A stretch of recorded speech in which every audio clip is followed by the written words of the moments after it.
36절까지. 사도행전 21장 27절에서 36절까지 내용입니다. 제가 내용을 읽어보겠습니다. 그 이래 가까이 참에 아시아로부터 온 유대인들이 성전에서 바울을 보고 모든 무리를 충동하여 그를 붙들고 외치되 이스라엘 사람들아 도우라. 이 사람은 각 처에서 우리 백성과 율법과 이곳을 비방하여 모든 사람을 가르치는 자인데 또 헬라인을 데리고 성전에 들어가서 이 거룩한 곳을 더럽혔다 하니 이는 그들이 전에 에베소 사람 드로비모가 바울과 함께 시내에 있음을 보고 바울이 그를 성전에 데리고 들어간 줄로 생각함이라. 온 성에 소동하여 백성들이 달려와 모여 바울을 잡아 성전 밖으로 끌고 나가니 성 문들이 곧 닫히더라. 그들이 그를 죽이려 할 때 온 예루살렘이 소문하다 온 예루살렘이 요란하다는 소문이 군대 천부장에게 들림에 그가 급히 군인들과 백부장들을 거느리고 달려 내려가니 그들이 천부장과 군인들을 보고 바울 치기를 그치는지라. 이에 천부장이 가까이 가서 바울을 잡아 두 쇠사슬로 결박하라 명하고 그는 누구며 그가 무슨 일을 하였느냐 물으니 무리 가운데 어떤 이는 이런 말로 어떤 이는 저런 말로 소리치거늘 천부장이 소동으로 말미암아 진상을 알 수 없어 그를 영내로 데려가라 명하니라. 바울이 층대에 이를 때에 무리의 폭행으로 말미암아 군사들에게 들려가니 이는 백성의 무리가 그를 없이 하자고 외치며 따라가 밀러라. 아멘. 27절입니다.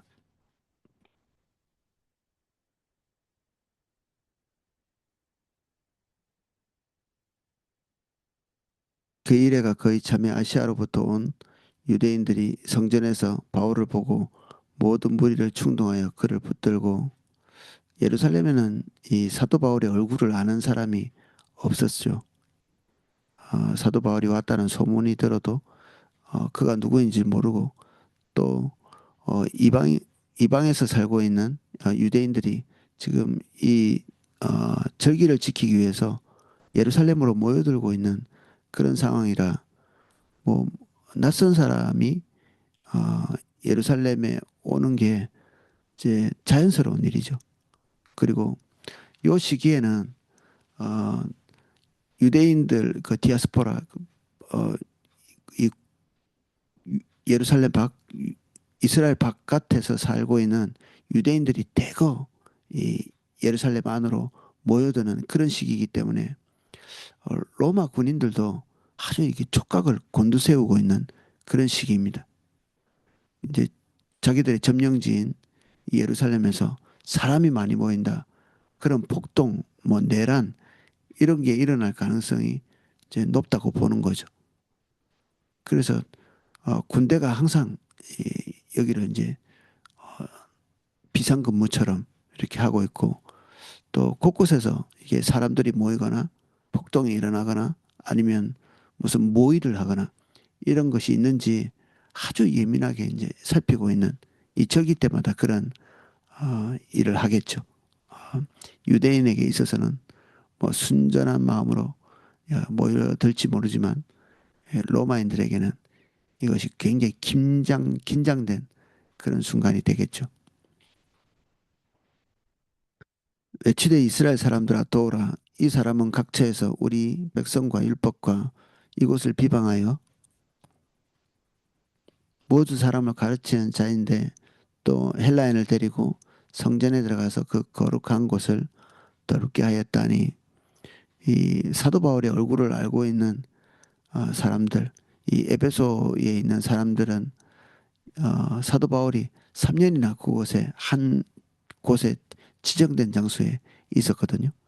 그래서 사도 바울이 전한 복음을 듣지 못한 자가 없었다. 뭐 이런 얘기를 기록해 놓고 있는데 그러면 이제 사도 바울에게 가서 다 한 번쯤은 이 복음을 들었기 때문에 3년 동안에 이 사람 사도 바울의 얼굴이 이제 다 알려져 있는 거죠.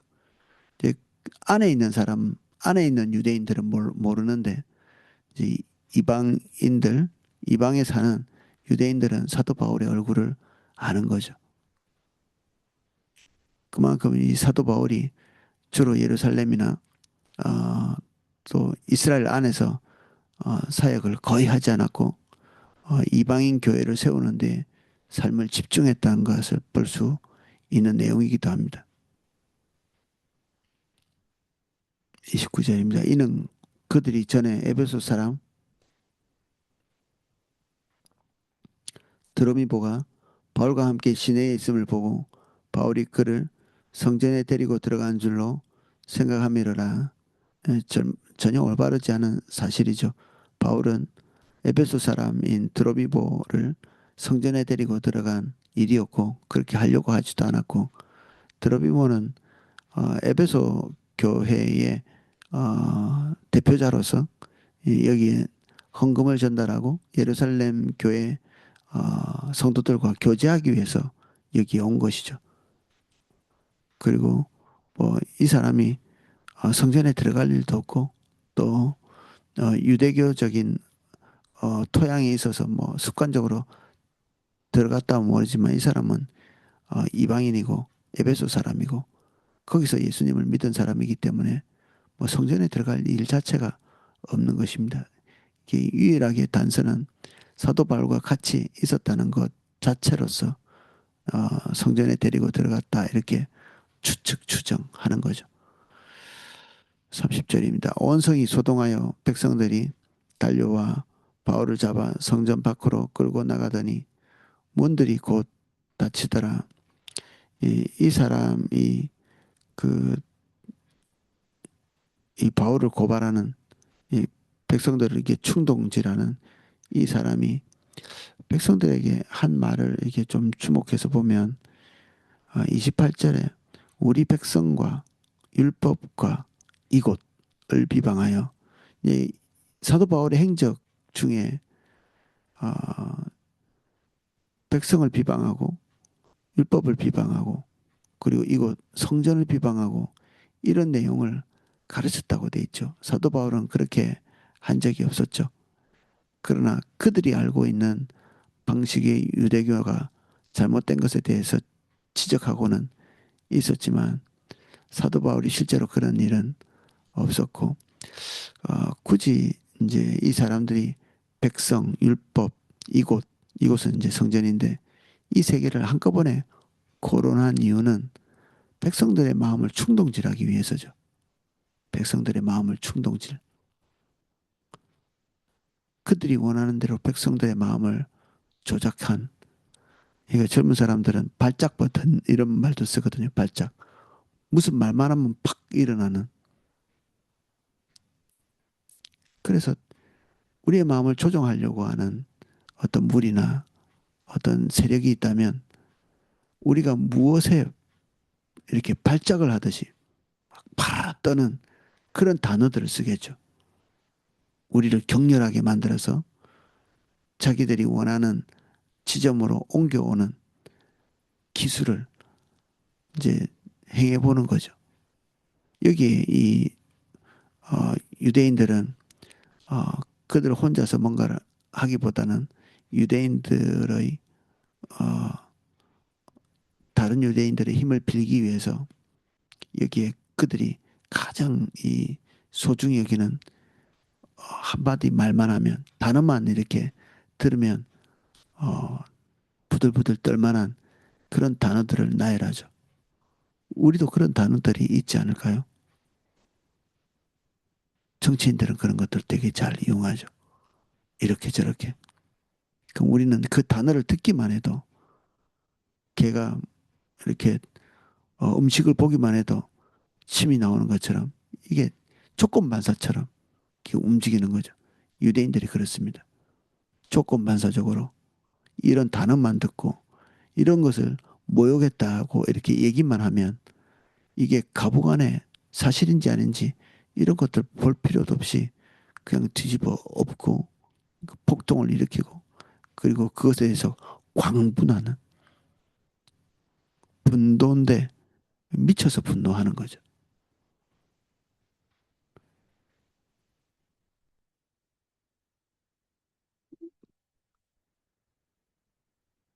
그들이 그를 죽이려 할 때 온 예루살렘이 요란하다는 소문이 군대 천부장에게 들림에 사도 바울이 아, 사실은 이제 시간만 조금 가면 죽을 수도 있는 그런 상황이죠. 이 성전에서 끄집어낸 거는 그리고 성전의 문을 닫은 것은 성전 내에서는 아무도 죽이지 못하도록 구약의 계명이 그렇거든요. 성전 뿔을 잡으면 아무도 죽일 수 없고 그가 진짜 죽일 만한 죄를 가지고 있는지 낱낱이 알아본 다음에 그 다음에 죽여야 되거든요. 그러니까 성전 안에서 끄집어낸 것입니다. 사도 바울이 뭐 성전 안에 있는 제단이라도 붙들지 모르니까 그렇게 하기 전에 끄집어내서 죽이려고 한 거죠. 그래서 성전 문을 닫고 이제 여기까지는 이제 이 폭도들의 이 의도대로 되어가고 있는 중입니다. 31절에 아까 설명한 것 같이 어, 이런 동태를 살피는 자들, 뭐 군인들도 많이 깔려 있었겠지만 어, 지금 어떤 상황인지 천부장이나 그리고 어, 이 전체를 다스리는 자들이 어, 여기저기 정보를 듣고 있었겠죠. 그가 급히 군인들과 백부장들을 거느리고 달려 내려가니 그들이 천부장과 군인을 보고 바울치기를 그치는지라 그들이 하고 있는 행동 이것들이 천부장과 군인들에게 보여줬을 때 제 깜짝 놀라겠죠. 정신이 돌아온 것이죠. 미쳐서 날뛰는데 그들에게 유일하게 어떤 그 광란의 이런 행동들을 막을 수 있는 것은 무력을 가진 자죠. 무력. 물리적으로 막지 않으면 막아지지 않는 이런 존재가 되면 너무 부끄러운 거죠. 어떤 이성이나 그리고 시시비비를 따지거나 아니면 곰곰이 생각해 보거나 그들의 행동이 지금 무엇인지를 말하기 전에 그런 것들이 구체적으로 그들에게 모든 것을 밝혀주기 전에 행동한 그 행동들이 그쳐지는 유일한 것이 환경이다. 우리는 하나님의 음성을 들을 때도 물리적인 방식으로 하나님이 우리에게 말씀해야 된다면 우리는 거기까지 갔다면 하나님과 너무 멀리 있는 것입니다. 하나님과 너무 멀리 있는 거죠. 경제적 타격, 사람들로부터의 수치, 건강이 상한다든지, 아니 여러 가지 외적인 어떤 환경을 통해서 우리에게 말씀하시지 않으면 하나님의 음성을 도무지 듣지 못한다. 그러면 우리는 이 폭도들하고 거의 비슷한 상황에 있는 것입니다. 하나님이 우리에게 도무지 이렇게 말씀하실 수 없을 만큼 또는 거꾸로 얘기하면 우리가 하나님의 음성을 들을 수 없는 딱딱한 상태에 있으면 하나님이 말씀하실 수 있는 유일한 방법은 물리적인 타격을 통해서 그들에게 정신을 차리게 하는 거죠. 여기에 있는 사람들이 칼을 들고 창을 들고 말을 타고 오는 천부장과 군인들을 오기 전까지는 그들에게 공포감으로 위협하기 전에는 그들의 행동을 멈추지 않는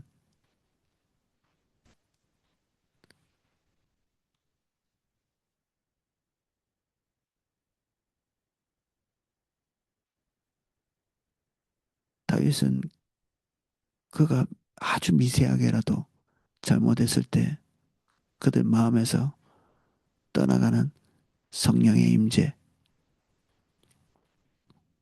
그리고 하나님께 연결되어 있는 그 감각이 너무나 예민했기 때문에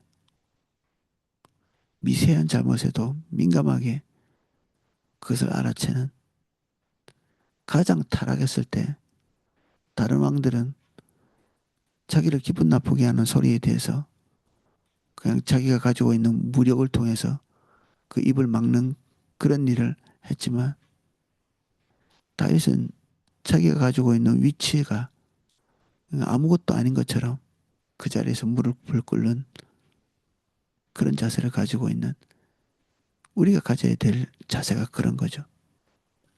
아주 미세하게 우리에게 말씀하시는 것을 드러내고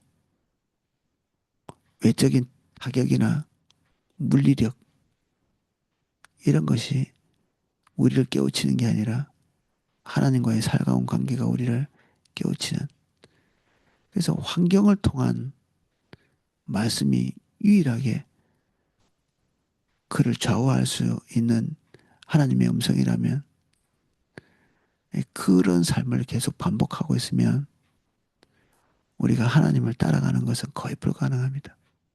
어떻게 자기 자신을 조금 유지할 수 있을지 모르지만 하나님과 동행하면서 소중한 일을 만들어낸다. 이게 언감생신이죠. 절대 되지 않습니다. 우리 삶에 주님이 의미 있게 여기시는 일을 하기를 원한다. 그러면 환경을 통해 일하시는 하나님을 보는 것이 유일한 사람이 되면 그건 가능하지 않습니다. 당연히 환경도 하나님이 우리에게 뭔가를 지도하시고 말씀하시는 중요한 요소이기도 하죠. 그러나 내 삶을 이렇게 점검해 볼 때 그런 방식이 아니면 내가 하나님 앞에 순종하지도 않고 하나님의 음성으로 인정도 할 수 없다. 이렇게 되면 우리는 그 지점에서는 주님의 소중한 일을 감당할 수가 없습니다. 오늘 찬양처럼 은밀하고 조용하고 고요한 곳에서 하나님의 음성을 듣지 않으면 환경이 채 우리를 내려치는 채찍으로 변하지 않아도 우리는 하나님의 음성을 드러내야 되죠. 그 모든 단계가 다 지나고 난 다음에 환경으로라야 우리에게 말씀하신다면 그것은 최악의 순간만 면하는 그런 순간이 되는 겁니다. 최악의 순간만. 우리는 좋은 것을 다 놓치고 최악만 면하는데 훈련이 돼 있는지도 모릅니다. 하나님이 기뻐하시는 최선의 것을 선택하지 않고 항상 최악의 것을 면하는데 급급한 슬픈 인생이죠. 천부장이 가까이 가서 바울을 잡아 두 쇠사슬로 결박하라 명하고 그가 누구며 그가 무슨 일을 하였느냐 물으니 예언대로 됐죠.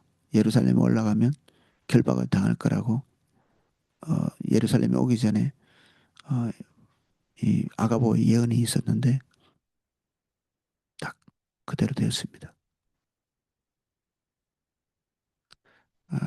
무리 가운데 어떤 이는 이런 말로 어떤 이는 저런 말로 소리치거늘 천부장이 소동으로 말미암아 진상을 알 수 없어 그를 영내로 데려가라 명하니라. 바울이 청대에 이를 때 무리의 폭행으로 말미암아 군사들에게 들려가니 어, 사단은 사탄대로 그리고 이 정신없는 무리는 무리대로 악한 일을 하고 있지만 사도 바울이 어, 가야 될 길, 그 길에서는 한치도 오차가 없이 걸어가고 있죠. 그래서 필요한 보호, 그리고 필요한 조치, 그리고 사도 바울을 통해서 하나님이 하려고 한 일이 다 맞춰질 때까지는 그의 생명이나 그리고 그의 신변에 그들이 원하는 대로 다 되어지지 않는 예수님이 하나님의 때가 되기 전에 십자가에 달려 죽지 않으셨던 것처럼 그리고 이 사도 바울도 하나님의 뜻이 다 이루어지기 전까지는 그의 폭력으로 말미암아 죽거나 그의 사역이 중단되지는 않는다.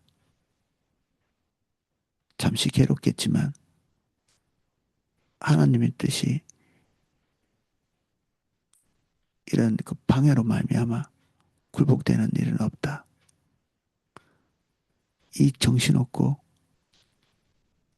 정말 뭔가 이렇게 정리정돈 깊이 생각할 수도 없고 이런 상황에서도 하나님은 여기에 개입하셔서 이거를 교리적으로는 하나님의 개방체계 이렇게 얘기하는데 하나님께서 지으신 세계 안에 하나님께서는 마치 계시지 않는 것처럼 보이지 않는 것처럼 이렇게 존재하시면서도 하나님 자기 뜻을 이루기 위해서 이 세상에 개입하고 계시는 아무도 그걸 볼 수 없죠. 이 폭도들 가운데에서 하나님이 뭐 진짜 가시적으로 그들에게 임했을 때 뭐 놀라 자빠지겠죠. 하나님의 존재 때문에 에스겔처럼 하나님의 현현이나 임재를 눈으로 목격했다면 뭐 여기에 있는 사람들이 뭐 그 자리에서 얼어붙겠죠. 그러나 하나님께서 그런 식으로 오시지 않죠. 마음껏 폭력을 행하고 마음껏 욕하고 마음껏 자기 혈기대로 할 수 있도록 내버려 두신 그때 어두운 눈이 바울도 보지 못하고 하나님도 보지 못하고 하나 그대로 내버려 둔 상태에서 은밀하게 당신의 일을 이루어 가십니다. 아주 은밀하게. 현상의 세계를 보면 가장 암담한 순간이고 가장 절망적인 순간이고 가장 나쁜 순간이라고 볼 수 있고 하나님이 이 폭도들을 그냥 싹 쓸어버렸으면 좋겠다고 그렇게 생각할 수도 있지만 하나님은 폭도들을 쓸어버리지도 않고 그리고 방관하지도 않고 그 폭도들의 폭력이 그대로 남아 있음에도 불구하고 하나님은 사도 바울과 함께 하시면서 그 길을 은밀히 조용히 그러나 확실하게 이루어 가십니다. 이런 사실을 환경이 폭풍처럼 이렇게 몰아치는 이 속에서도 하나님과의 은밀한 교제를 통해 주님이 어디로 가시는지를 파악하는 사도 바울은 이 정신없는 상황에서도 그가 해야 될 일이 무엇인지를 분명히 알고 있었죠. 사도 바울은 이제 일반인들에게 뿐 아니라 높이 있는 임금들과 관리들과 최종적으로는 로마 황제에게 복음을 전하게 될 것입니다. 그 사명이 끝나야 하나님 나라로 가는 거죠. 사명이 끝나기 전에는 그의 길을 막을 자가 없었습니다. 이는 백성의 무리가 그를 없이 하자고 외치며 따라가며 일러라 사람들의 뜻대로 하나님께서 굴복하시지 않습니다. 하나님의 때가 됐기 때문에 예수님께서 십자가에 달려 죽으신 것이지 대제사장이나 유대인들의 폭동 또는 본디오 빌라도의 정치력 때문에 죽인 게 아닙니다. 예수님은 예언된 대로 성부 하나님께서 작정하신 대로 대속적 죽음을 해야 되는 그 시점쯤에 하나님께 순종해서 그 십자가 길을 가신 거죠. 바울도 같고 우리도 똑같습니다. 오늘은 여기까지 살펴보겠습니다. 주님, 환경이 아무리 악해도 주님이 하실 일은 하시며 주님은 대세를 따라가지 아니하시고 당신의 뜻을 행하십니다. 드라마틱한 승리자처럼 세상에서 군림하는 왕처럼 임하시지 않을지 모르지만 하나님의 뜻이 한치 오차도 없이 다 이루어지며 당신의 뜻은 누군가에게 방해받지 않습니다. 오늘도 여전히 하나님은 완전하시고 그 뜻을 온전히 이루시는 하나님이십니다. 우리가 환경에 좌우되지 않고 주님 주목하게 해주십시오. 하나님은 대세 속에 있지 않고 은밀하고 고요한 중에 계십니다. 예수님 이름으로 기도합니다. 아멘. 네, 각자 기도하실 수 있도록 음악을 방송해 드리겠습니다.